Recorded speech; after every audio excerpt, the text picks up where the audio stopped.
Bonjour à toi, cher spectateur. C'était pas la bonne chaîne. J'ai tellement l'habitude d'être sur la chaîne de Valentin que d'ailleurs il va chroniquer le même film, donc n'hésitez pas à aller voir sa vidéo. Mais là on est bien sur ma chaîne en train de parler de Downton Abbey.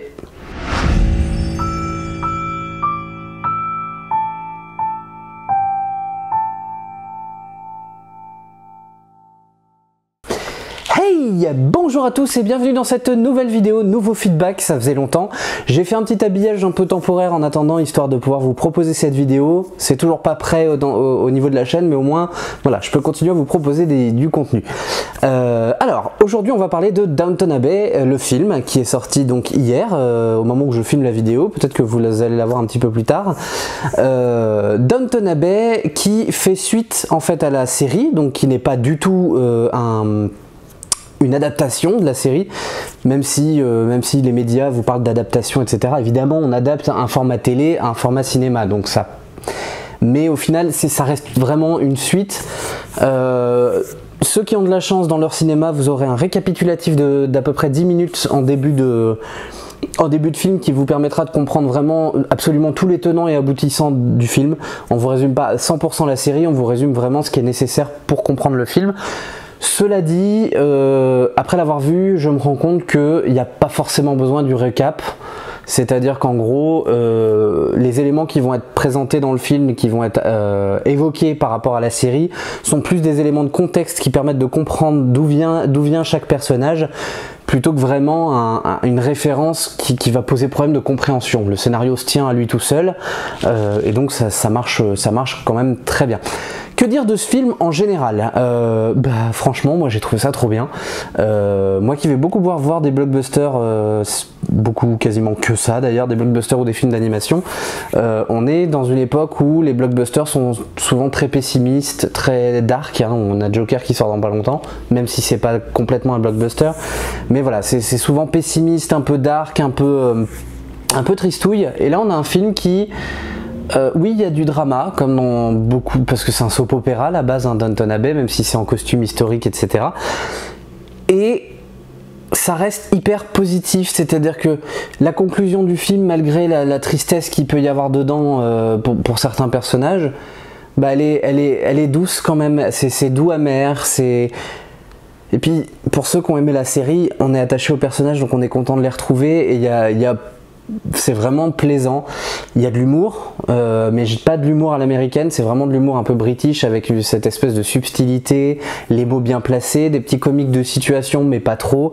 C'est vraiment un film sympa à voir, même si vous l'avez pas vu. J'ai regardé plusieurs critiques américaines qui n'avaient pas vu le film et ça avait l'air de passer. Je vous invite à aller voir la vidéo de Valentin puisque lui ne l'a pas vu et donc il va faire sa critique.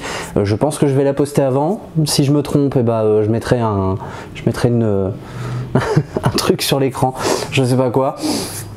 Mais voilà, il a pas vu la série avant et donc lui il va vous faire une critique où il découvre le film sans connaître le reste. Moi j'ai vu l'intégralité de la série 2 fois, donc je sais ce qu'il en est, et donc je vais devoir malheureusement spoiler un peu la série pour vous expliquer le scénario et pour vous expliquer un peu où en sont les personnages, puisque c'est aussi ça que je pense pouvoir apporter dans ma critique, c'est ma connaissance de la série et qu'est-ce que je pense du film par rapport à la série. Voilà, on va commencer avec le scénario. Donc l'histoire raconte, l'histoire c'est tout simplement en fait le roi et la reine d'Angleterre qui font un tour du Yorkshire et donc qui passent par Downton Abbey le temps d'une soirée, d'une nuit.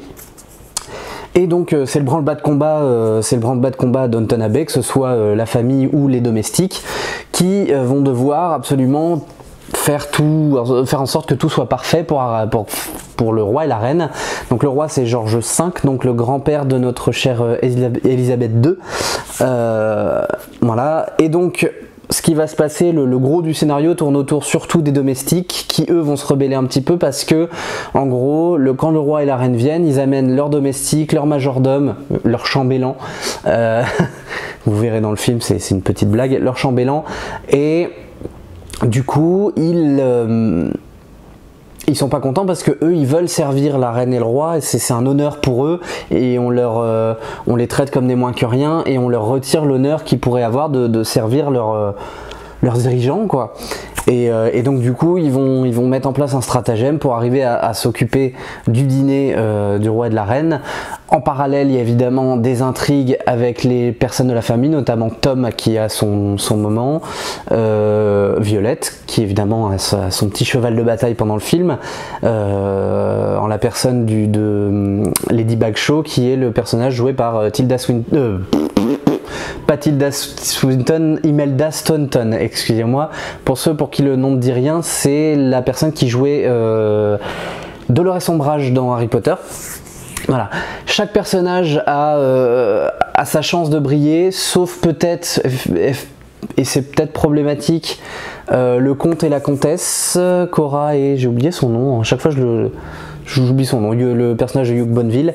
Ces deux personnages-là, bon ben, on a fait un peu le tour dans la série, donc là, voilà, il n'y a pas tant de choses à dire que ça. Il y a John Bates qui ne sert à rien dans le film, qui pourrait très bien ne pas être là, mais qui est là. Donc voilà, tant mieux. Anna qui brille par son ingéniosité, sa positivité, son rayonnement. J'adore ce personnage. Je l'adorais dans la série parce que même quand elle était au plus bas, elle avait l'espoir. Franchement, Anna Bates est un personnage que j'adore. On a une petite romance entre Andrew et Daisy, ce qui était déjà le cas à la fin de la série justement. Et par contre, le personnage chez le domestique qui va briller absolument, c'est Thomas Barrow.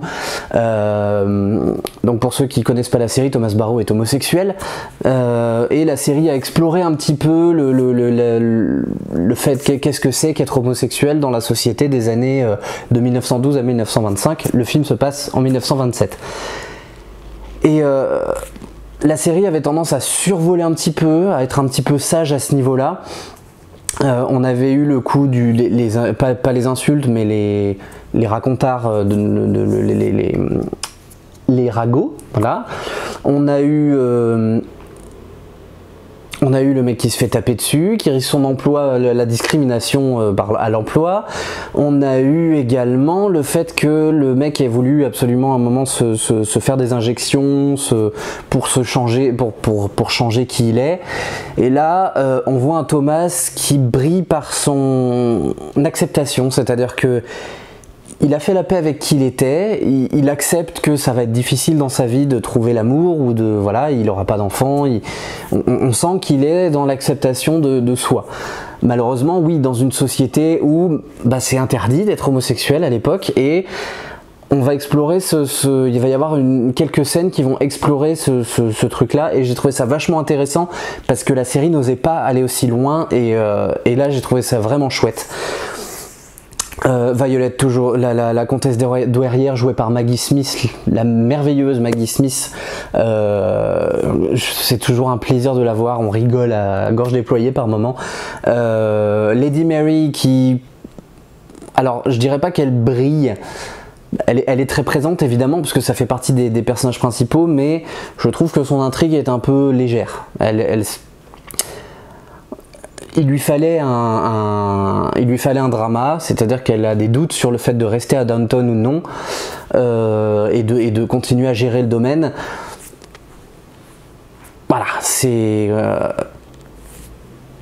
ça sert pas forcément à grand chose. Là où le seul problème que je vais avoir avec le film, c'est le personnage de Edith, qui à la fin de la série était heureuse, machin, et qui recommence à pleurnicher, voilà, parce que son mec va partir en voyage pendant 3 mois avec le prince de Galles, je crois. Bref, je sais plus exactement, il me semble que c'est le prince de Galles, et que donc c'est l'ami du fils du roi, je sais plus, en gros. Comment vous dire, elle se remet à pleurnicher, et puis alors il y a un truc qui est un peu con, c'est que si vous n'avez pas le récapitulatif, il y a un truc qui va vous faire tilter. En gros, au début, elle arrive avec la gamine Marigold, sans qu'on nous dise que c'est en fait une fille illégitime et que c'est pas la fille de son mec. Et à la fin, ils sortent que elle est enceinte de notre premier enfant. Alors du coup, les gens qui n'ont pas vu la série, ils vont se dire Pardon, elle avait un enfant au début, pourquoi c'est leur premier enfant alors qu'ils en ont déjà un? Et ben effectivement, voilà, dans la série, ce n'est pas son enfant, c'est un enfant, enfin c'est l'enfant d'Edith, mais pas l'enfant de Bertie, c'est l'enfant qu'elle a eu avec un éditeur qui est décédé en Allemagne. Et du coup, elle a voulu garder le bébé, le cacher et tout. C'est ça prend plusieurs saisons. Cette intrigue-là, elle est tirée sur plusieurs saisons de la série. Voilà, c'est quelque chose qui est assez difficile pour Edith, qui était déjà un personnage énervant et qui ne cesse pas de l'être, puisqu'elle est, voilà, elle fait chier son monde comme d'habitude. Voilà, par contre, elle s'engueule pas avec Mary, ça c'est un des trucs. Voilà, bon bref, pour ceux qui connaissent la série, de toute façon, aucun doute, allez voir le film, puisque c'est un épisode de la série qui dure 2 heures, avec des intrigues un peu plus denses, si vous voulez. Mais c'est la même équipe que la série, donc ça va forcément vous plaire, puisque c'est hyper fidèle à la série. Au niveau mise en scène, la série était déjà assez cinématographique dans sa manière de traiter, mais là j'ai l'impression qu'on a des caméras avec des focales qui sont pas les mêmes, et du coup le film est beaucoup plus chaleureux. On a des flous de premier plan, enfin de la profondeur de champ qui est beaucoup plus prononcée dans celui-là, dans le film. Il y a des jeux de lumière avec les couchers de soleil, etc. L'abbaye, enfin le château, je sais plus comment il s'appelle, Highclere. Le château d'Highclere qui sert de décor pour Downton Abbey est complètement magnifié par la caméra au cinéma, puisque cette fois-ci, contrairement à la série, on va bouger, on va y avoir des travelling vers le haut, va y avoir beaucoup plus, la caméra moins statique en fait, et ça fait plaisir à regarder du coup d'avoir cette histoire, mais avec un visuel très cinématographique, très soigné, très léché. C'est chaleureux, bon après il n'y a pas un style particulier, il n'y a pas une patte si vous voulez, mais voilà, c'est agréable à regarder, c'est chatoyant, voilà, le mot que je cherchais, c'est chatoyant.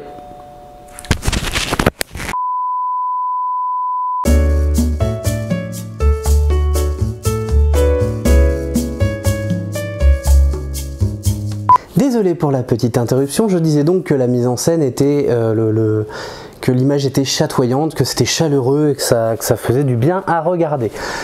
Donc, en conclusion, parce que je connais pas forcément les scénaristes, c'est pas, voilà, je sais juste que le réalisateur a réalisé 4 épisodes de la série, dont le tout dernier. Donc pour ceux que ça intéresse, voilà, si vous voulez voir un peu ce qu'il a fait. Mais voilà, pour conclure, je vous dirais que c'est un bon film, c'est pas le film du siècle non plus. Pour une conclusion à la série, c'est vraiment génial. Pour ceux qui aiment la série, vous allez kiffer. Ceux qui connaissent pas la série, ça risque peut-être d'être un peu plus difficile, mais jusqu'à présent, j'ai vu que des gens à qui ça a donné envie de regarder la série. Donc franchement, ça vaut le coup de tenter le coup. Surtout si vous avez un abonnement ou si vous avez des places gratuites ou quoi, allez-y, foncez. Voilà. Si vous devez sélectionner, je dirais, soit vous avez vu la série, dans ce cas-là, allez-y, courez-y, sans aucun problème. Si vous l'avez pas vue, je pense pas que ça pose de problème de compréhension, mais ça peut. Ça va dépendre des gens. Il y a des gens qui risquent d'être largués, peut-être, je sais pas. Mais bon, voilà. Je sais pas quoi dire de plus du coup, puisque en fait c'est soit l'un soit l'autre. Hein. Vous avez connu, vous avez pas connu. Vous connaissez la série, c'est bon. Vous connaissez pas la série, c'est bon, mais vous allez peut-être être largué à tester. Si ça vous plaît, regardez la série derrière. Ou alors, si vous voulez être sûr, la série est sur Amazon Prime, donc vous pouvez regarder quelques épisodes avant d'aller le voir au cinéma pour vous faire un avis déjà sur la série et puis voir si ça vous plaît. Voilà, sur ce, je vous invite à vous abonner, à liker, à cliquer sur la petite cloche si vous voulez avoir des notifications. N'hésitez pas à visiter la chaîne de Valentin, puisque je fais la plupart des critiques de films avec lui sur sa chaîne. De mon côté, je vous retrouve pour une future vidéo, hein, j'ai toujours mes idées dans la tête, c'est juste que j'ai un petit problème pour l'habillage de la chaîne. Je voudrais avoir des dessins de moi, voilà, pour cartooniser un peu tout ça, sauf que je sais pas dessiner, donc voilà, et j'ai pas de sous, donc je peux pas payer un dessinateur, donc je suis un peu bloqué. J'essaie de voir dans mes contacts s'il n'y a pas quelqu'un qui veut essayer de me faire quelque chose. Voilà, j'aime pas faire travailler gratuitement les gens, mais bon, si je trouve l'occasion, bon je vais pas cracher dessus malheureusement, mais voilà, je suis en train de réfléchir. S'il le faut, tant pis, il faudra que je fasse des dessins, quitte à ce que ça soit très très long et très pénible à faire proprement. On verra, mais dans tous les cas, je vais continuer quand même à vous proposer des vidéos, quitte à ce que l'habillage soit complètement temporaire, qu'il n'y ait pas de musique, que ce soit un montage hyper bateau. Mais ça va se faire, voilà, il y a un petit peu de patience, je continue quand même à vous proposer du contenu. Là vous le voyez pas, mais derrière mon fond vert qui est là, vous avez mon piano, donc je suis en train de me reprendre la main pour pouvoir vous proposer après des vidéos et des compositions. Je suis en train de réfléchir d'ailleurs à la future musique de ma chaîne que je vais pouvoir créer grâce à ça. Voilà, je vous dis à la prochaine, tchuss!